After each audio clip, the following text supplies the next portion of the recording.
ఎంతసేపే door తీయడానికి?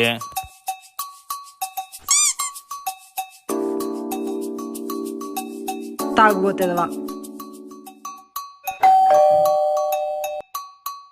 Hi baby.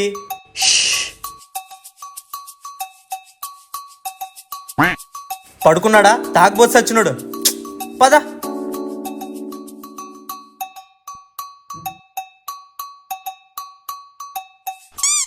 ఇప్పుడు లేపుతాను చూడు వెండి.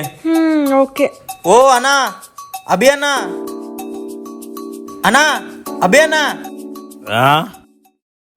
అరే అన్న, నువ్వేంటి పొద్దున్నే? బేబీ కాఫీ తీసుకురా. నిన్న మీరు తాగిన మైకంలో మా ఇంటికి వచ్చి పడుకున్నారు. మీ ఫ్లాట్ పైన ఉంది. అవునా? సారీ చెల్లెమ్మా, నా భార్యకి ఏం చెప్పలే అంటే ఇప్పుడు